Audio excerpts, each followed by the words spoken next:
Hi there, welcome to the video. So today I've got something to address and it does concern some people out there. I do have some bad news, okay?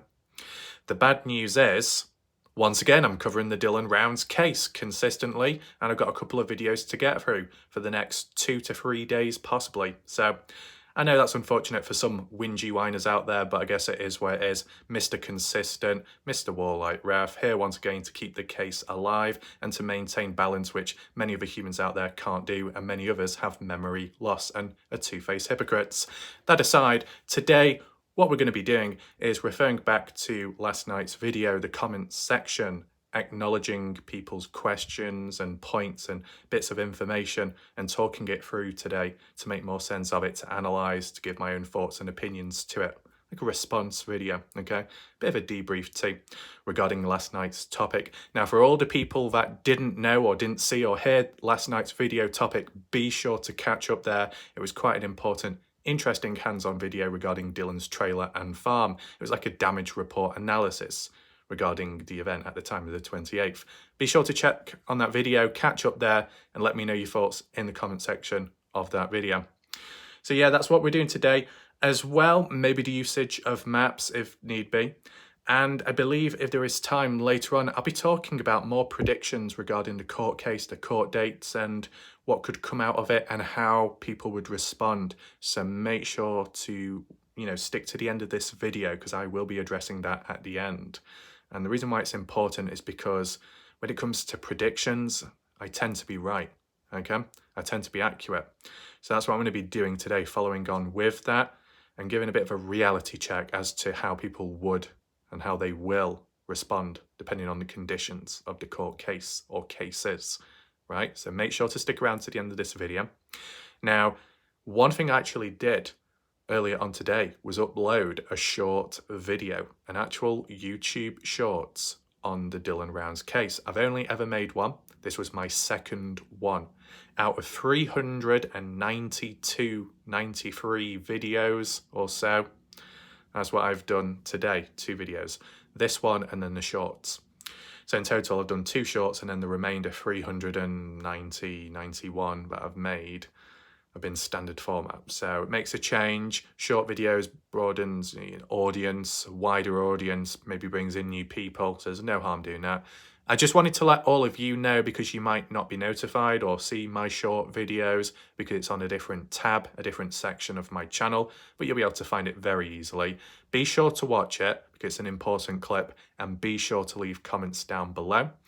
And why? Well, so you can share your own thoughts, but also, I'm going to be covering a video tomorrow, right, on a certain theme and topic, tying it in with Christy's comments.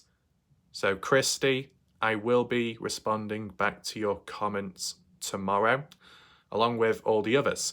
So in the meantime, make sure if anyone, hasn't watched the short video on my channel, make sure to watch it. Feel free to leave comments and then I can address them, respond to them tomorrow, right? All these discussions can open up new pathways. It can just simply keep the case alive. It can also, at times, generate new videos and ideas so we can keep, recycling, maybe moving forwards, maybe moving some of the junk out the way in the process. No harm in doing it, right? Shout out to all the people currently watching in this live premiere. Be sure to share your thoughts, opinions, and reactions in the live chat on the right-hand side of the screen. As for last night, it was quite successful, right? It went quite well.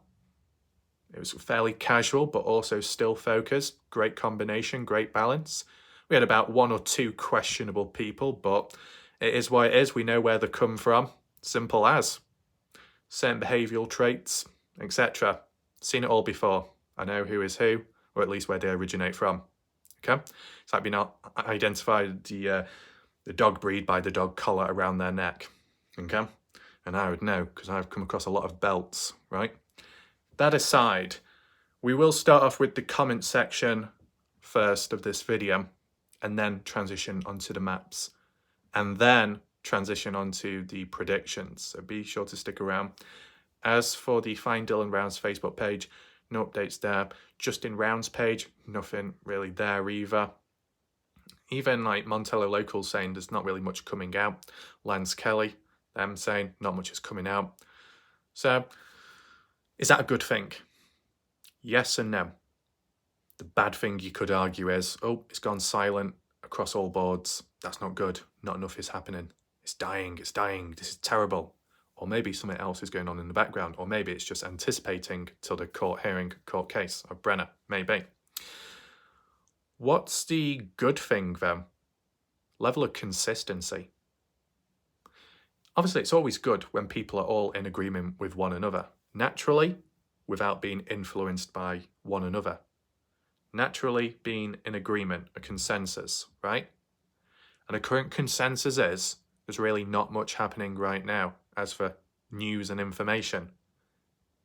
But, and there is a but, there'll be other people out there, of course, that will say, have you not seen this news? Have you not seen this breaking news? There is breaking news coming very soon. Okay, well, see what happens there.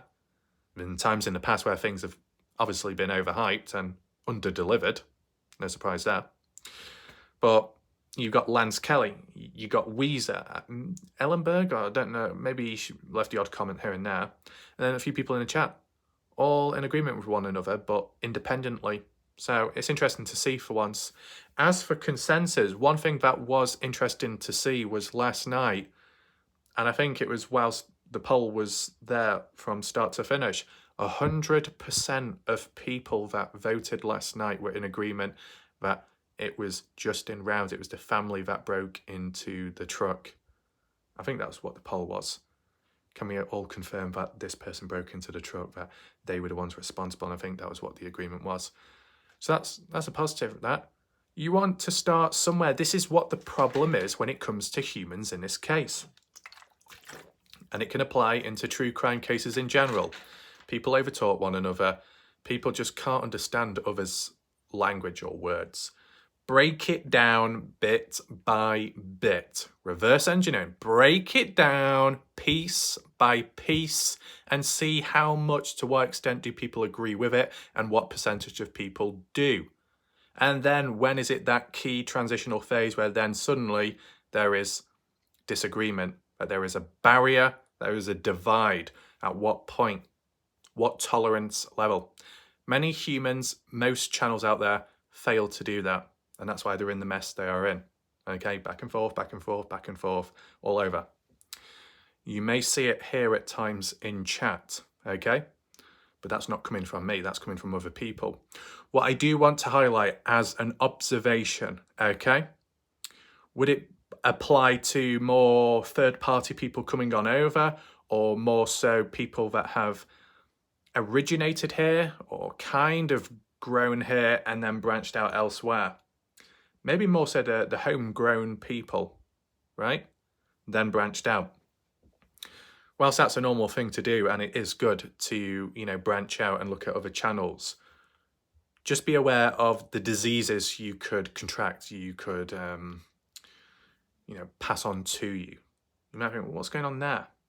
If there are certain communities out there in any topic on YouTube and it's not so great, that negativity could latch onto you, which then alters your own personality and behaviour. So then when you do return back, a change of attitude, change of tone, right?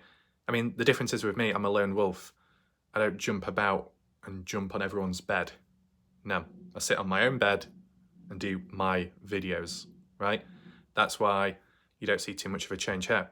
But you see a big change with many of us out there, whether it be the creator or the audience members, right?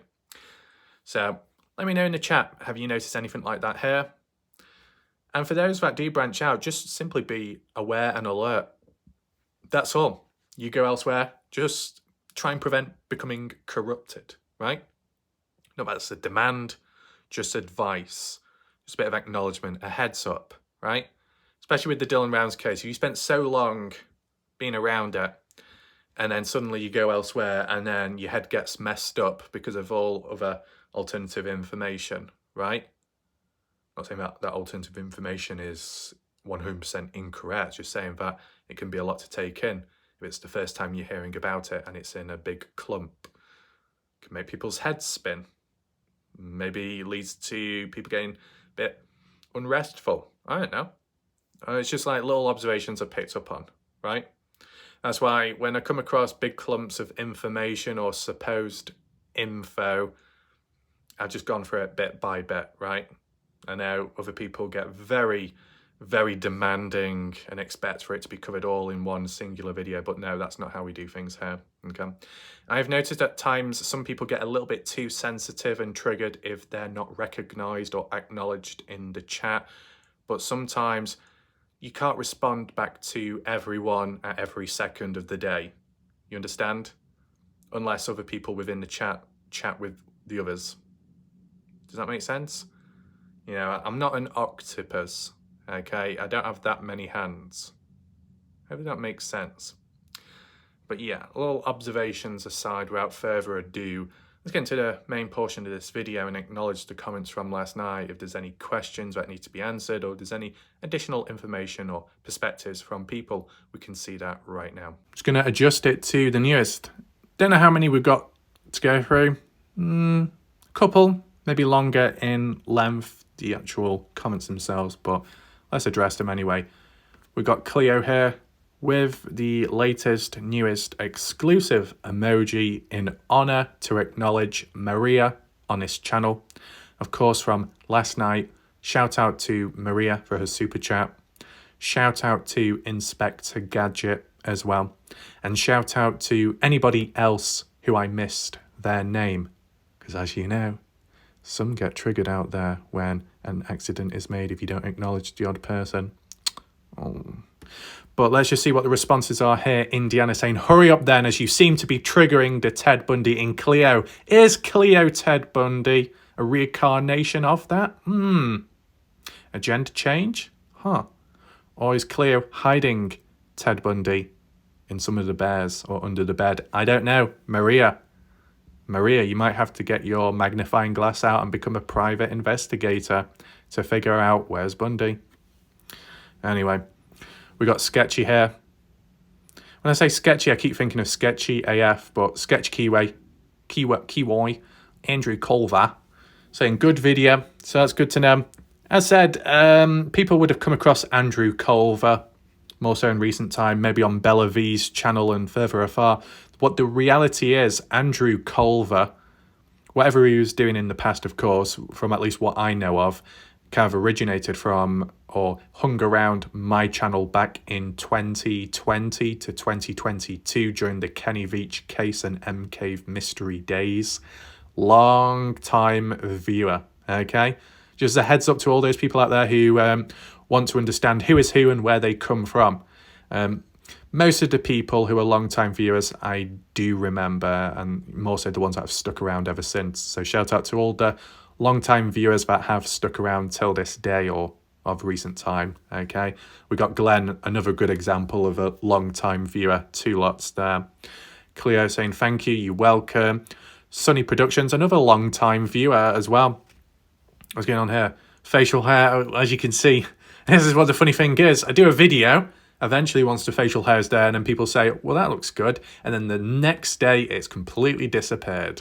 And I know some people will be saying, oh, why?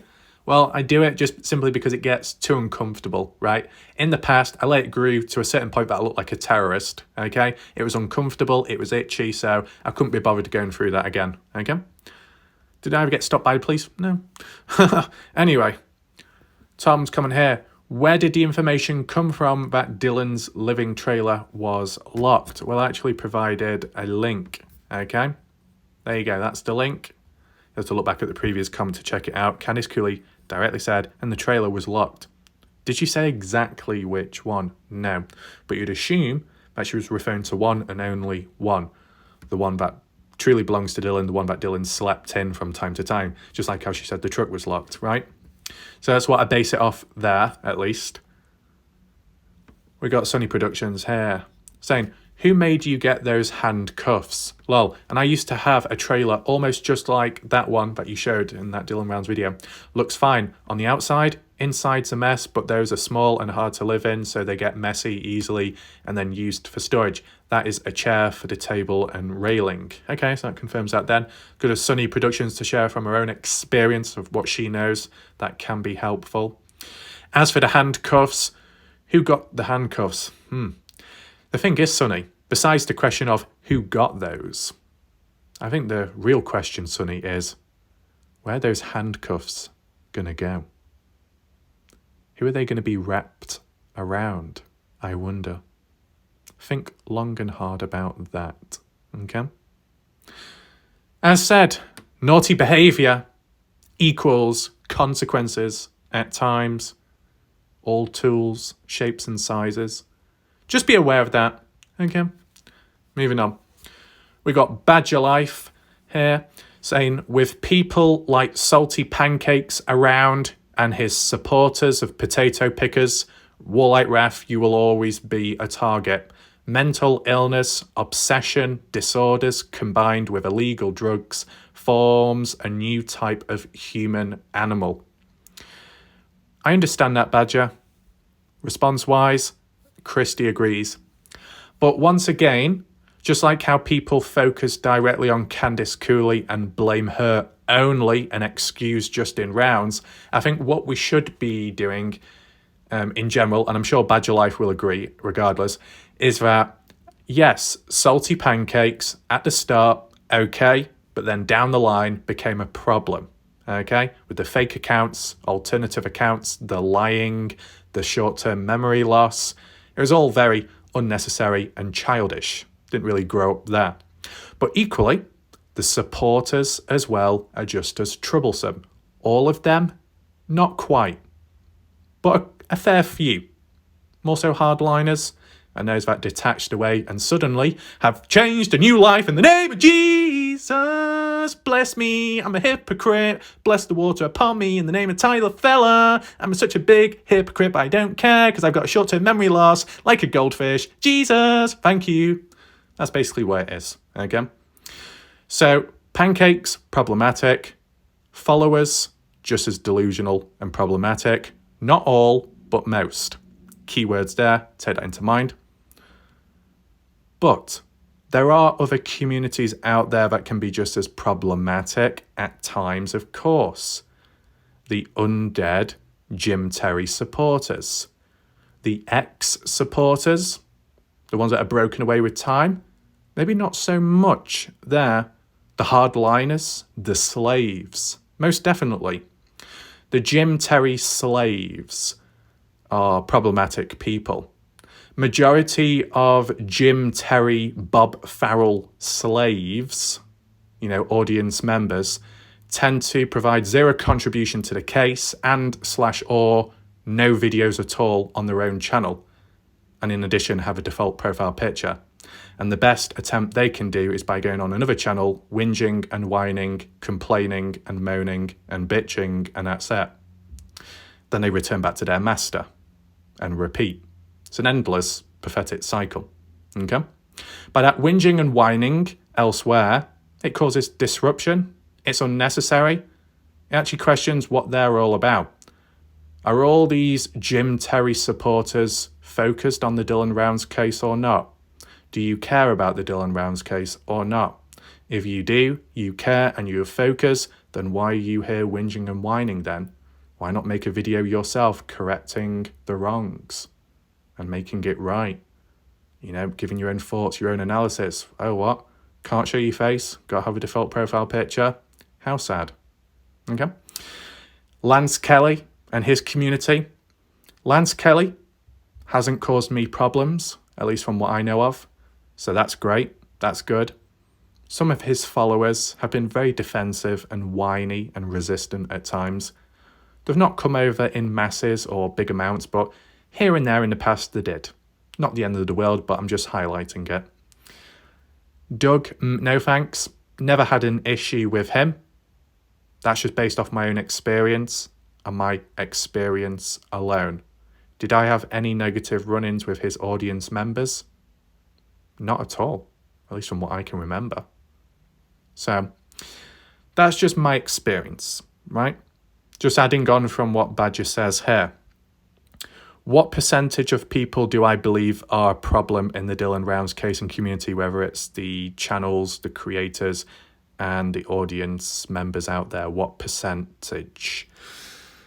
Personally, If I gave a direct percentage, it would probably cause massive uproar. But you can guess yourself, okay? That aside, we move on. We've got Timothy. I can't believe Demand would have on key fob with him. Did this person say, I can't believe Dylan Rounds had a key fob with him? Maybe it was a spelling mistake. But shout out to Timothy, new viewer, for coming on in. We got Elena Jimenez.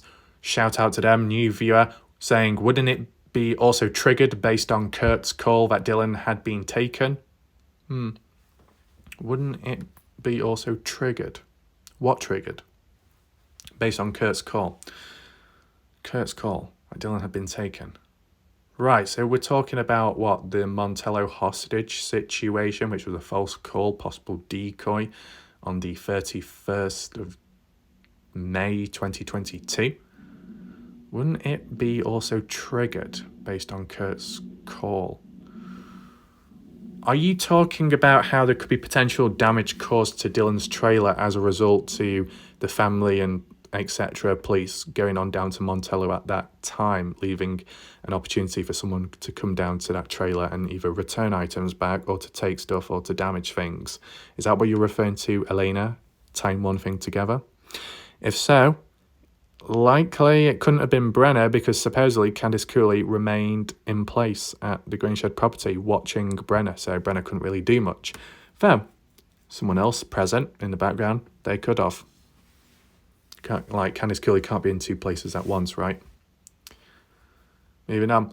Latour saying, I've said from the first time I seen the photos of the inside of his camper van, it looks like someone came in and ransacked it in order to cover up the murder or throw the police off. Ransacking the trailer to throw the police off? What, some kind of burglary attempt in a different type of crime?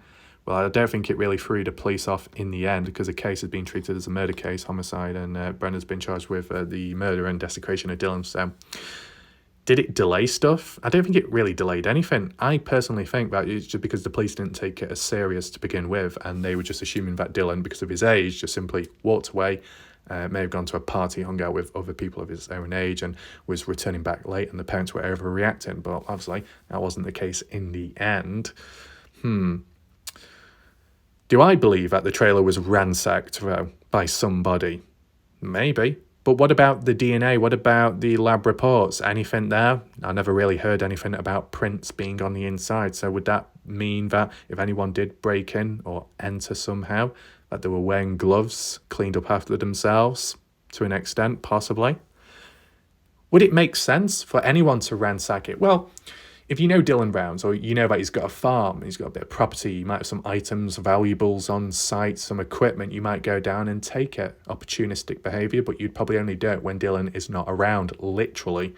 So, whether it be someone that caught wind, catched on that Dylan was killed at the time, then went down to the trailer to have a look themselves, or the killer themselves, that then went on to look about, search for stuff, whether it's because confusion, as you said, Latour, or if it was to steal stuff out of their own personal gain.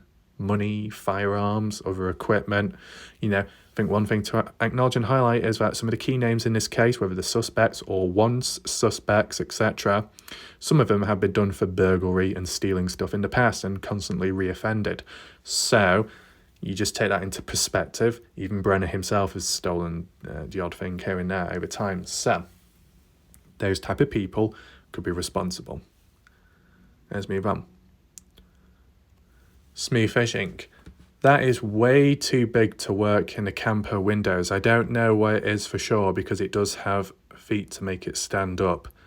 So you're talking about that supposed TV screen or the bug screen mentioned by Tom Evans. Okay. Yes, it does appear to have stuff at the bottom to make it stand up. You say, but it doesn't go to them windows. I say the number 3 wasn't from factory. I say it was from where someone took them doors down and painted them and then wrote the number on the door so they knew where it would go back. Understandable. You can tell that where the 3 is, it looks like wood, and the outside of the door is black, so that tells you someone has repainted them. Yeah. But why would it be repainted? Is there any point? If the trailer gets dirty quickly and, you know, People say, oh, well, because of the age of Dylan and kind of messy, a bit reckless here and there, why would you take into account and be so considerate of, oh, I'm going to paint these little drawers and doors for the sake of it, but I'm going to keep everything else dirty and untidy. Just seems a bit of a waste, in my opinion, but who knows? Depends on when it was painted, right? Could have even been painted at the time of purchasing it, right? Okay. Yeah. So, how many people from last night believe that it was a TV on a stand, stood up TV with legs, flat screen, or smart TV? Maybe not smart TV, just a widescreen TV, or screen protector, or something else. Let me know down below. Susan Hernandez popping back in saying, I don't understand why they didn't bust a side window glass instead of the big costly window in the back. So Susan Hernandez here is referring to Dylan's pickup truck in which Justin Rounds broke the back window. Now, is there a particular reason to why Justin broke the back window compared to any others? Is it because the back window is easier to access, to get into? Maybe. Just thinking of the person like climbing on in. I mean, you probably could slide on in through the back window because you get into the back of the pickup truck and then just crawl on in. If you're trying to get in from the side window, you got to lift your legs up and I don't know, could it get a bit messy? Could you injure yourself? Maybe. But my question would be, why would you have to break into Dylan's truck in the first place? You know, if Dylan was trapped inside and the doors were locked, then you would obviously break entry in because there's a reason why. But because Dylan was not in the truck at the time and it was very clear and evident and not much else was in there, then why did they break in? What was the whole point of that? Because they didn't drive it immediately, did they? So they, broke in, rummaged around and thought, nope, nothing here. Oh, well. What were they truly looking for? If Dylan Rounds wasn't in the truck, what were the family looking for at that time? Looking for a clue? Looking for the firearm? Looking for a key fob? Looking for paper? What was going through their mind? Or was anything specific? You know what I'm saying? Because really, you only break into something when there is possibly the opportunity of gaining stuff. Indiana. Is this a long one? Not so much. Oh, why does it do that? Right. Indiana says, I think the small window at the right front of the trailer was pushed in, and that is the frame left hanging there, given the height of all the other windows on the ground. Someone standing on the trailer hitch frame at the front would have made it easier for someone to climb in. What we didn't get in this video is pictures of the second smaller trailer, the one Dylan used as storage, to see if this one had been broken into, and if it was it prior to Candice and Justin arriving? Because the way it looks, it is as if in that half hour where Dylan's phone pings across at this farm that someone went to lock up his trailer and truck as an afterthought to the event and not to break into anything, meaning all of this was a setup, and maybe the statement made by Don was made because there was something that needed to be hidden or taken away from the grain store land before LE turned up, and it had nothing to do with Dylan actually being missing.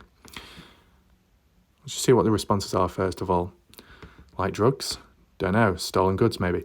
Right, so first and foremost, Indiana. Indiana, are you present? So regarding the second photo of the trailer, I couldn't find it on the spot because I'm not a magician when it comes to finding everything, okay? But the reality is, Indiana, I did directly cover a photo of that second trailer. I did point it out. I think I did zoom in. I believe I did question it, and it is in a previous video. So if you want to check for it on my channel, feel free to. But I did document it, okay, for certain. What was the condition of it? Roughly speaking, almost the same as the trailer what we looked at last night, speaking of from the outside perspective, okay? Was there any photos taken inside of the second trailer? I don't know. I've never seen them, okay? That aside, let's move on. Papa saying, father owns truck, model history of back window shattering. Right, model history. Wait, are you saying that there's been a history of the back window shattering, so it's not the first? You saying that it's by accident or what? Anyway, Christy. Dylan's or whatever's trailer is not a tourist trailer. who are out there on holiday is a trailer of a, I dare to say, neglected teenager who works in the middle of a desert. The mess is normal. What is not normal is the clean floor. Also, didn't they say Dylan did not live there but stayed at Kurt's? Well, this is the thing, right? And this is where some of my questioning comes on in. So for anybody watching, welcome. Those in the background too, and people that have just suddenly joined. Hopefully most people can focus right now because I do have the odd question or so to ask. So I'm aware that Dylan Rounds did not live in Lucerne, did not live in that trailer all the time, right? Maybe every now and then for like a day or two. Just like Friday night, doing his work, supposedly, then going into the trailer to sleep, then to wake up the following morning, the 28th, and to get the grain truck down to the grain shed, because you got to sleep somewhere. Even if the accommodation isn't that great or practical, like how Christy says, you got some kind of bed to sleep in, it's better than nothing, right? Now, regarding the bit about Kurt Wadsworth, yes, that has been mentioned in the past, references to Dylan hanging around Kurt Wadsworth, going down to Kurt's place in Montello. It was Lance Kelly, the one that said that every morning he would see Dylan's truck parked outside a Saddle Saw bar every single day, every single morning, and Dylan would be at Kurt's trailer. Is that true? Maybe, maybe not. Is it odd? Is it strange? I mean, having company, hanging out with people, not exactly strange there. The age factor, obviously people will always question that. It's just one of those things. Sometimes it's unfortunate, unfair, and other times it's for good reason, right? I get that. Just that Dylan Rounds, with what he does and where he originates from or where he works from, which is Lucerne, although he's not there full time all the time, you know, it's mainly him by himself. So it can get kind of quiet, okay? May need the odd distraction or just a bit of noise with other people. So by clicking with Kurt Wadsworth at a point in time, getting on well to an extent, then it would make sense to why they would hang out. But people have also said that Dylan Rounds did hang out with friends and people of his own age too at times. So it wasn't all one-sided, because there was a time where I was questioning, is there a pattern where Dylan Rounds looks up to older males because he's away from his parents or something? So he uses older people as like a form of direction and guidance, because some people were suggesting maybe it was skeptical, saying that Dylan Rounds was always up for maybe learning or reaching out and learning from other farmers and business people to just gain more knowledge with time. I don't know if there's a link there. I don't know how much Dylan Rounds talked to Kurt Wadsworth on a casual basis compared to on a more formal basis, right? That makes sense. But is there anything else to acknowledge here? Yeah, let's return back to my original question. My original question is, sure, Dylan Rounds did custom farm work here, there and everywhere, but did Dylan Rounds take his trailer with him when he went to these places to work at? Does anyone know? Any in particular? Not really. Maybe ones a bit further afar, right? I'm just interested. And just a general question, if that didn't really happen, my next question would be, so those two trailers, the storage one and then the other one Dylan Rounds occasionally slept in and occasionally ate food in, did that trailer ever leave Lucerne at any point? Was it ever taken somewhere for Dylan to sleep in here and there if he was doing custom farm work for somebody in a different state or a different town? You get what I'm saying? Did that ever happen? Or were those trailers there since day one and never moved? Never at all. Because if the answer is that Dylan Rounds took his trailers away at times to certain places, then technically you could say it's his mobile home and that he has stayed in it more times than some may think. Just trying to work that one out. So if you do know the answer, feel free to list it down below and maybe we can go from there, right? But a bit about hanging out with Kurt, that has been talked about a fair bit. Have we reached the end here? Elbow, oh yeah. Table removes, and if someone coming through the window wouldn't be more emptied. Yeah. So if someone did break in through the window, find that the door was locked and that they didn't have keys to the door, then you'd break through the window in a different way, right? But it would be a bit awkward regardless, because the windows on the front of the trailer are much smaller. the windows on the side are bigger, but to break on through, then you'd be climbing over a table and then you'd be knocking all items onto the floor. But still, it's possible to put those items back onto the table. But then again, if your entrance was through that window and you knocked all the stuff over, your exit is through the same way after, then it seems pointless stacking all that stuff back onto the shelf because you'd only knock it over again when you crawl out. So maybe they didn't enter through the window because there would have been more mess, right? As for the floor, Christie referring to the floor as being clean.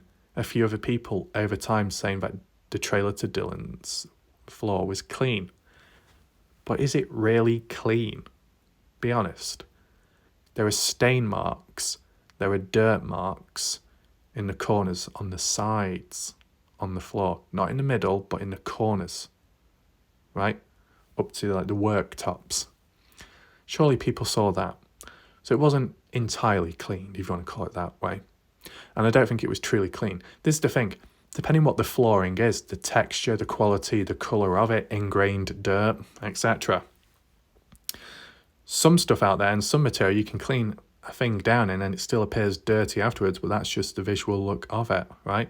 If you had a pure, clean, white floor, then obviously you'd be able to identify when it's dirty, when there's skid marks, where there's splash marks and stains, etc.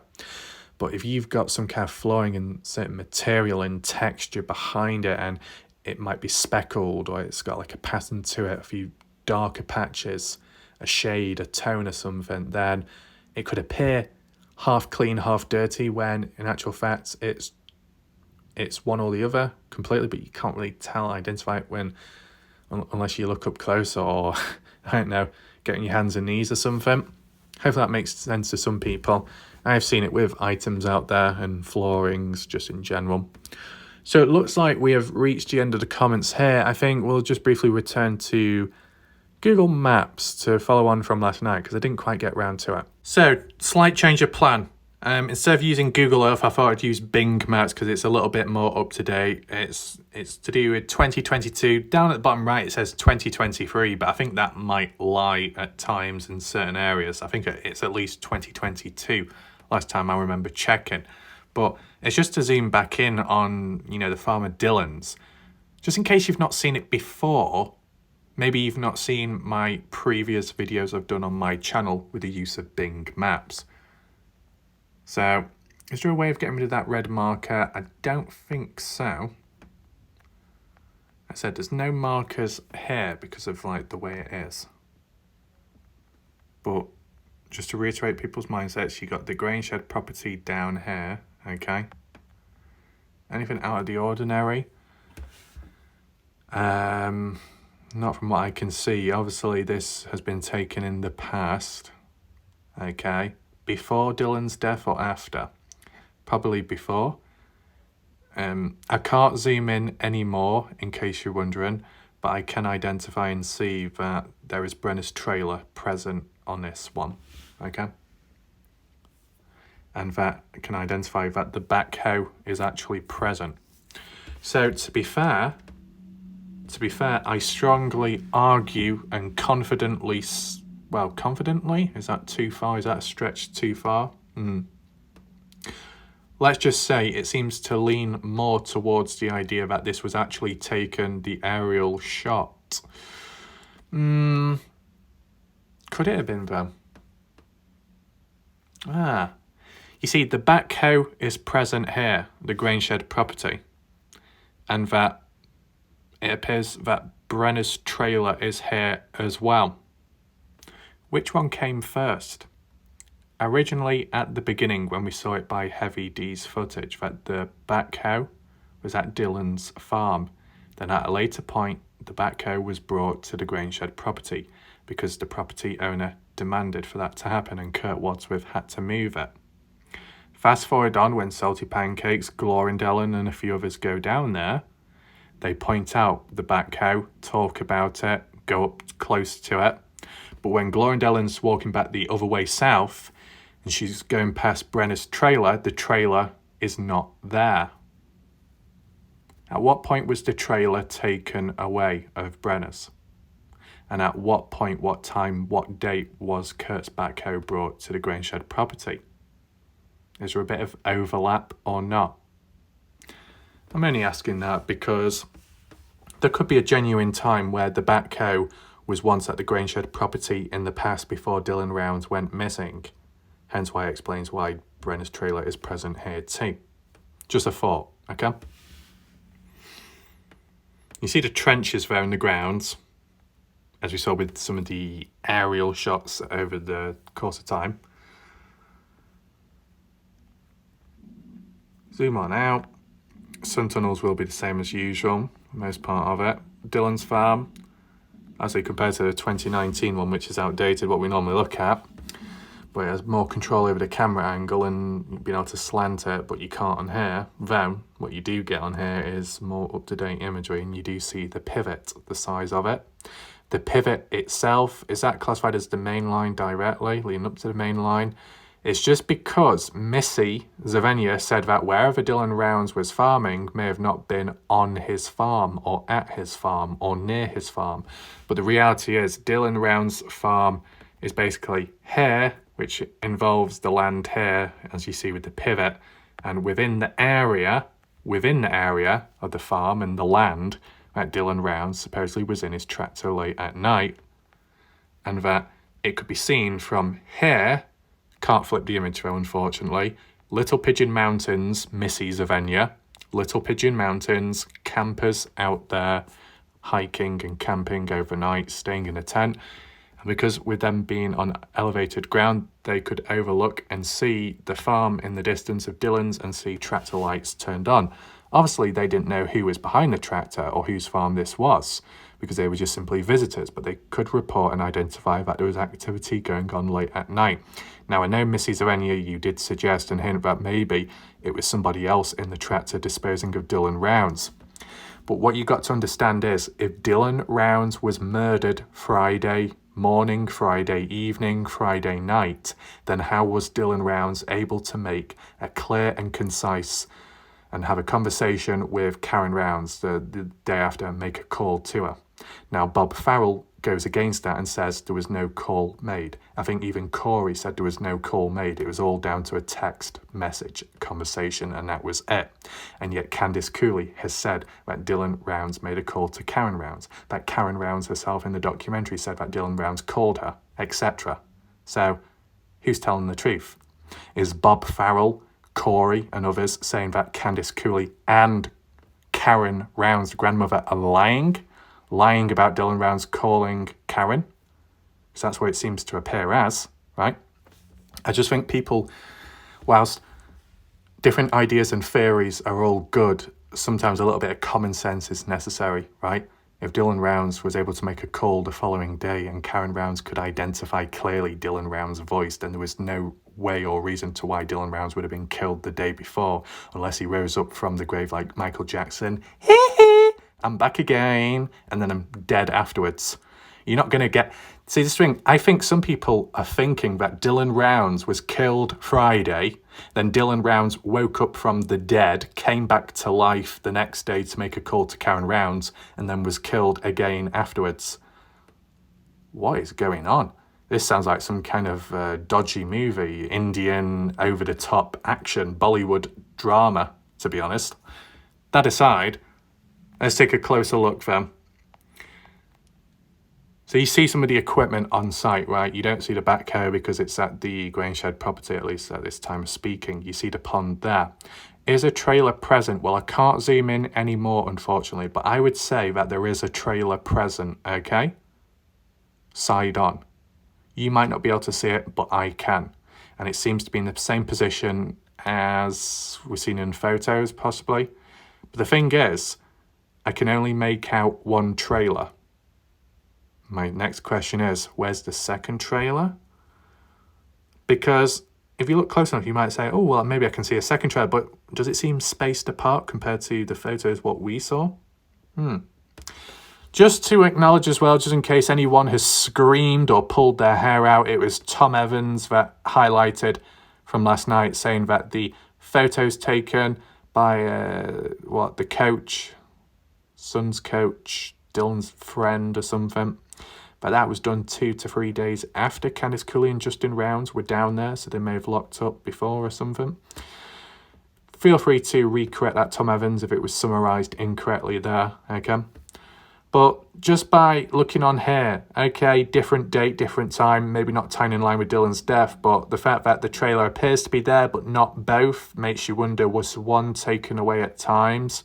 Was one ever used on the go when Dylan Rounds was doing custom farm work? That's just my question, okay? It's okay to say that Dylan Rounds did not live in Lucin, Utah because he was on the move to different places, but was he ever living in his trailer, mobile trailer, from place to place with his custom farm work? Yes or no? See, simple question like that. We'll see if there's simple answers. Anything else just to acknowledge?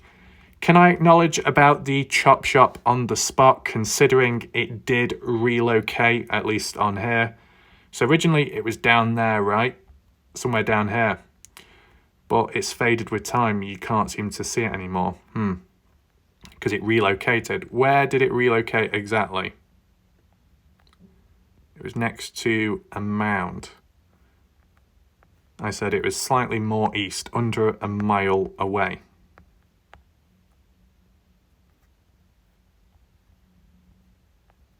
That dirt mound. Got that one. That's one of the main ones there. It's weird, the colours of him, the way they stand out from the rest of the terrain, right? So when you see it from there, it's of a different colour. The moment you zoom on in, it changes. So that would make me think, when you zoomed on out, that could be 20... Is this 2019 imagery? And then the moment you zoom in, now it's 2022 imagery. That's what I would suggest, right? The colour and the texture of it does alter quite a bit, doesn't it?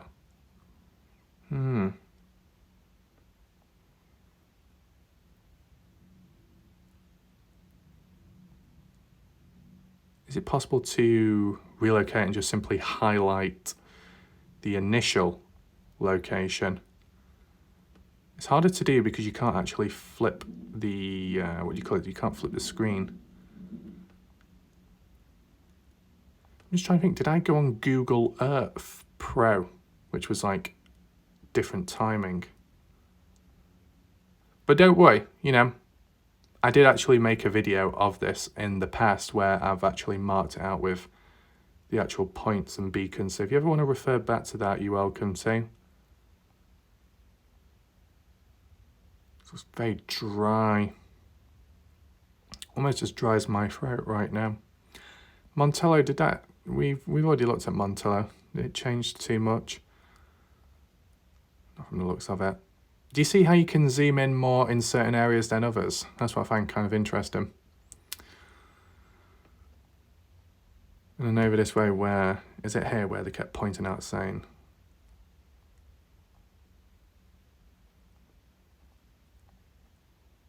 I'm just casually looking about if you wonder.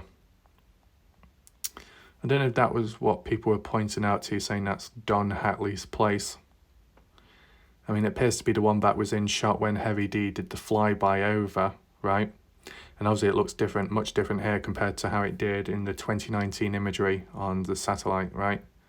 And you can see like a road which drives up to it. So just let me know if that's Don Hatley's or not. And I know some people could say, oh my God, you're so slow, Ref. My response would be, even the locals fail to provide coordinates. He's the real prat. Yeah. Anyway. Zoom on out.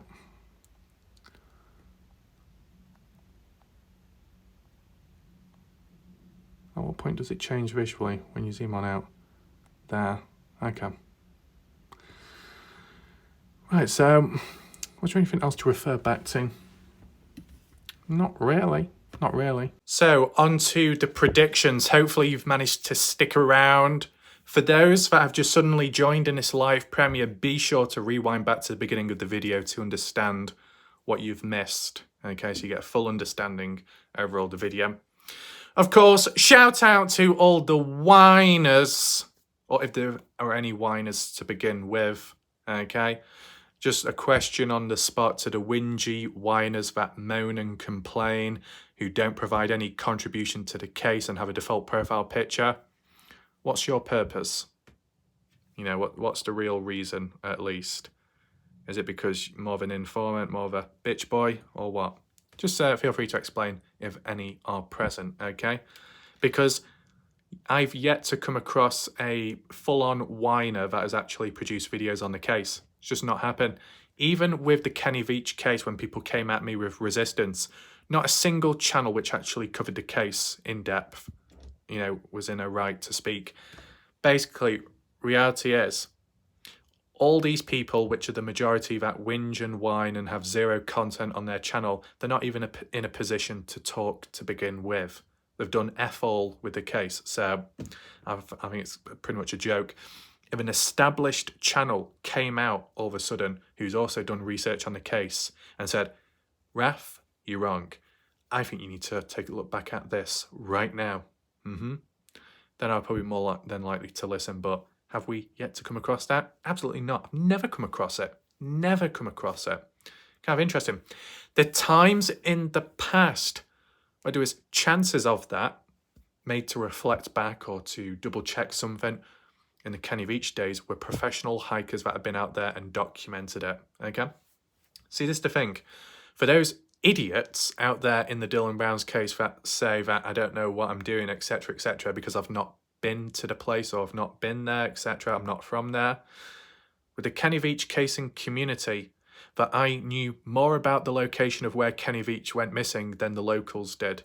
That some of the professional, not professional, some of the hardcore hikers that have been in more extreme places over there, the likes of Scott Natal, Jeff Clark, of course, and most definitely Jay Chuck, as well as Jay Silverheels, as well as SB Vegas Adventures, all of them that have been in the most roughest, most desolate, dangerous places, more dangerous, more desolate than Lucin, Utah for sure, guaranteed.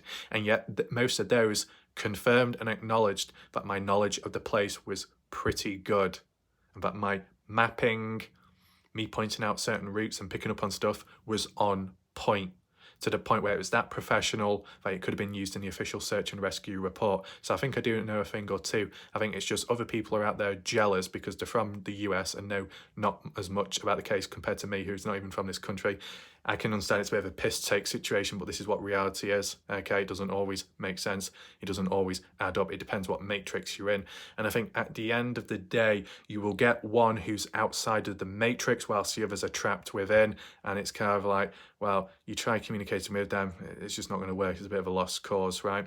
And I think one thing to highlight as well, just in general, that at the end of the day, despite all the abuse one may take, all the resistance and distractions and insults and aims and digs and people turning and switching and stabbing one in the back, that you need that one somebody and only one out there in the case and the community to take that all, and yet to still stand afterwards and still remain consistent in behaviour, attitude and coverage on a case, whilst the general public and the rest around try and tussle back and forth to make sense of it all, while some become lost causes, others get attacked themselves and become hurt, and others just get completely confused and bogged down with all of the information at display and all the other dodgy rumours. You need some kind of stability somewhere, okay? Because as I'm saying, one day you'll get two people hating one another, in this case, this community. The next day they're all friends and laughing and joking, and it's trying to understand what's real and what isn't. How can you go from hating one another, calling each other out, to then being in the same community as one another, the same chat, live stream, panel, talking, being all friendly and nice? To me, that screams fake. Fake drama, fake conflict, or just simply a fake persona. That's what I would suggest.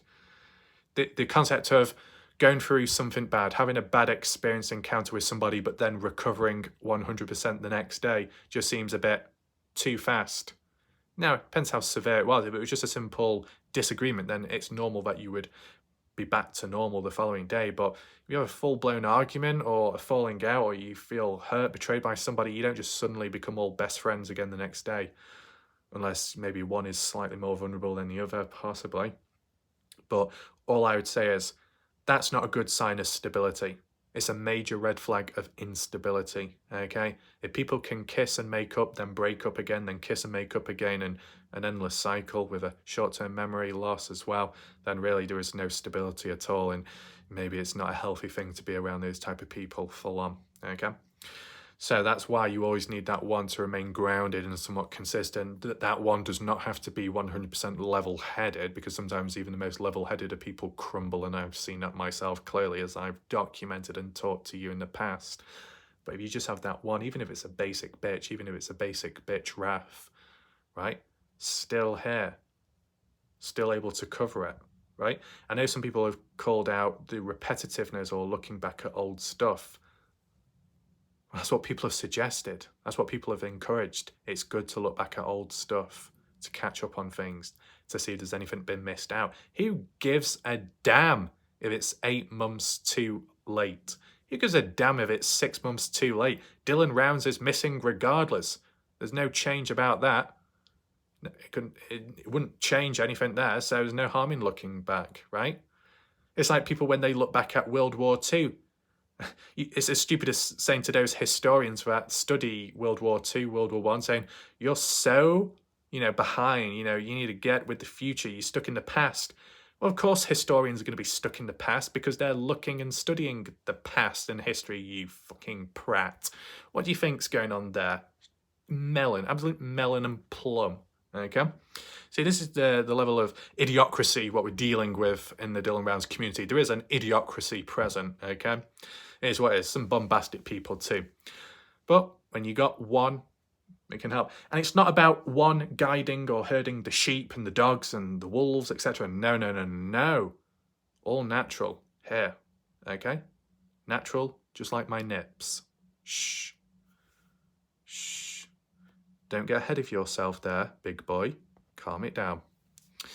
Now, we need to move on to the predictions, okay, what I was talking about. And this was regarding, it can apply to this upcoming court case. To be honest, I'll be honest, I'm going to put it more vaguely because I don't want it to overlap my previous prediction on the upcoming court date, okay? So I'm just going to put it in general. Whenever a court date comes up to do with Brenner, and more so the Dylan Rounds case, whenever, wherever, how do people react to it, right? If at any point in time where here we go, this is where it begins, all about the case, where the truth comes out, the documents are produced, additional evidence may be displayed, deeper information, we hear more of the story, the true story of the case of Dylan Rounds. Like how people have said here, Christie, Indiana, etc., that it's kind of a guessing game from back then till now, up until we wait and when the official court cases and appearances take place and when actual information is talked about. There's not much you can do in between. You can try and make sense of stuff, you can question things, you can second guess, you can guess in general and try and predict what could have happened or what could be happening in the background. There's no harm in that. It's a waiting game. You do something to pass time, providing it's not damaging to the case, right? No problem there. But when it does finally come about, when people get their true wish, when all the people, and this can apply to anyone and everyone in the true crime community, okay? When people's wishes or demands finally come true, how do people react to the information presented? And I want to base it off a prediction and the conditions of how it could go, right? And I think it'll either go one of two ways. Either one, it will be the I told you so from all the other communities and channels and people and characters out there.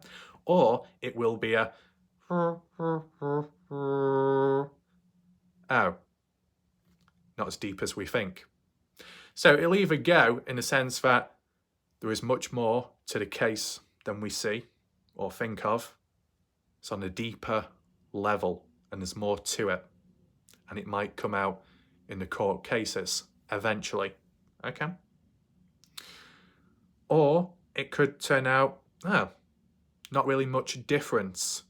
The odd little addition, but nothing too groundbreaking. So maybe things were overhyped from the get-go, that blown out proportion possibly.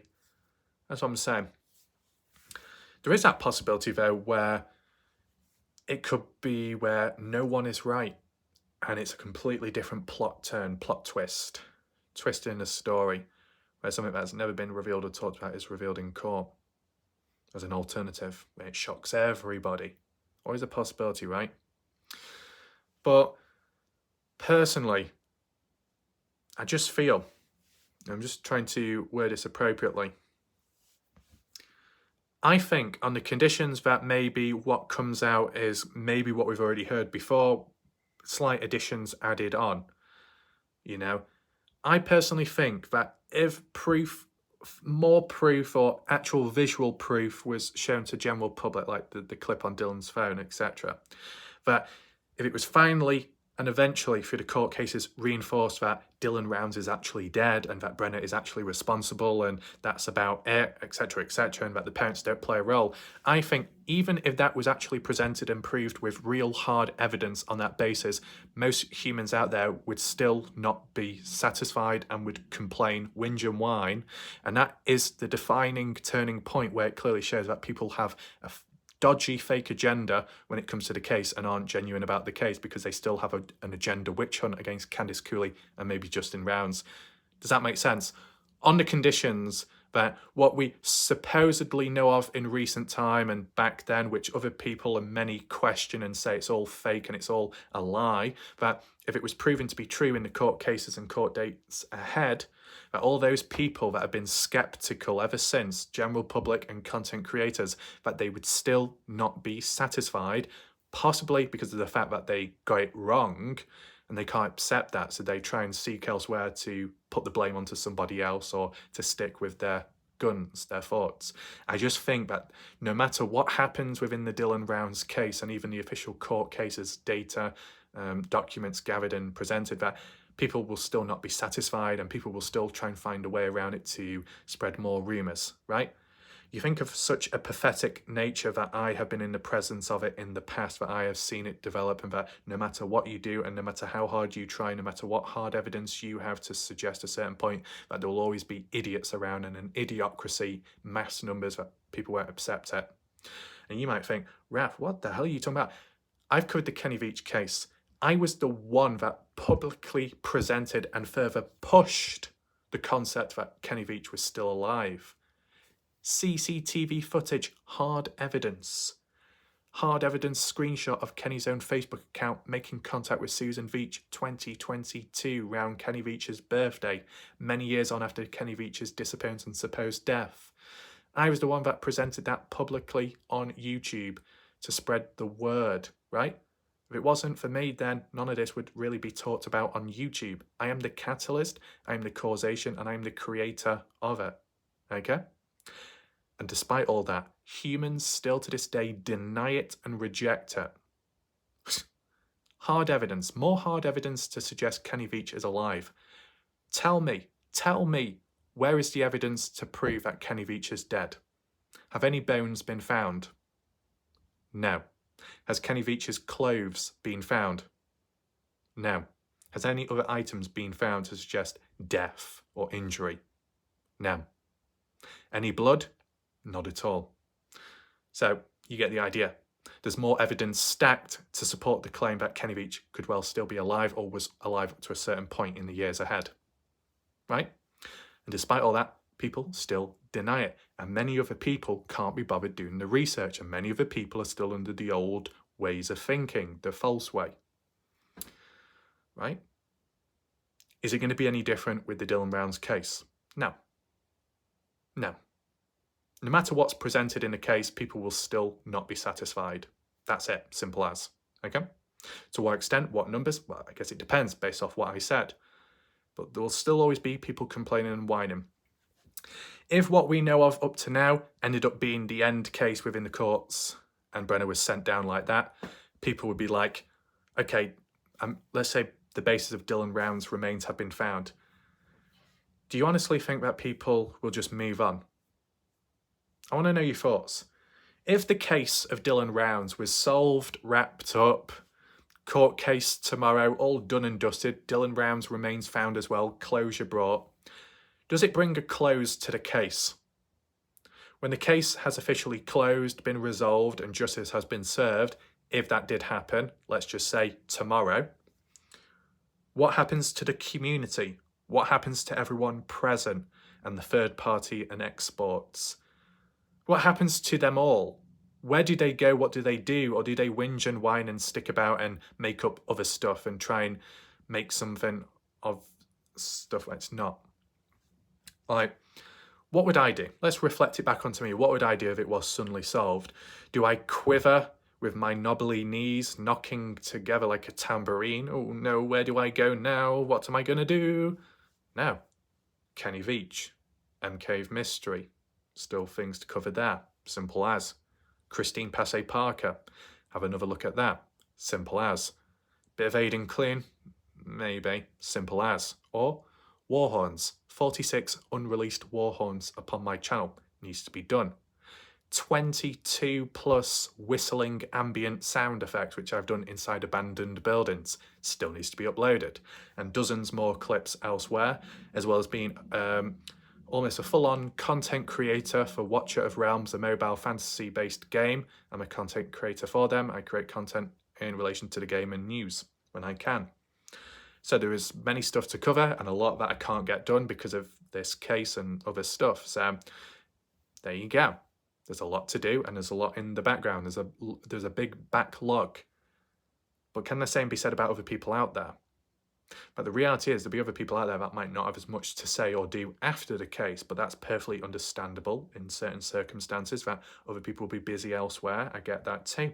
But for the whingers and whiners, when they finally don't get what they want, then what do they do then? Throw the toys out the pram again and again and again, an endless cycle? Does it further strengthen and reinforce the lost cause mentality? Maybe. So that's my thoughts, my opinions, my predictions there, that there'll never be total satisfaction, okay? But talking about being satisfied, let me just address something very quickly. So, there could well be people present right now. Maybe. Who exactly? I don't know. Maybe whiners, disruptors, people that have got an answer for everything. Well, don't worry. Call this a quick little checkup on the spot appointment. Hello, Mr. Whiner. Hello, Mrs. Whiner. Or Mrs. Piggy.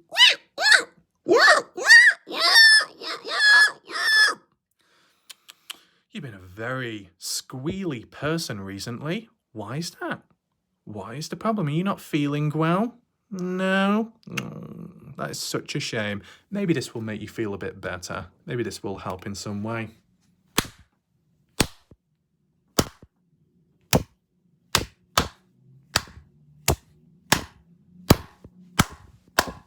Come on, giddy up, partner. Yeah, come on, giddy up. Come on, horsey. Don't stop.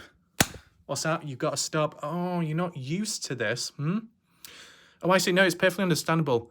It's understandable why you may not be used to having an answer thrown back at you, because you like having the room to yourself so you can talk on every single panel. But on here, oh no, you don't get that chance. It's a sexual frustration building up, Strong sexual frustration. That is very unfortunate. You feel it building up inside. How do we cure that? You might have to figure that out for yourself. Are you able to do that? Oh, I hope so. If not, don't worry. The doctor's door is always open, but make sure to make an appointment, okay? That's it for now. Hopefully you enjoyed the video. Hopefully you were able to understand it all. If you need to rewind back, feel free to do so. This video will be up as long as possible, unless there's any corrupt people out there that try and have it taken down for unjustly reasons. That aside, I'll see you next time. For now, goodbye and good night.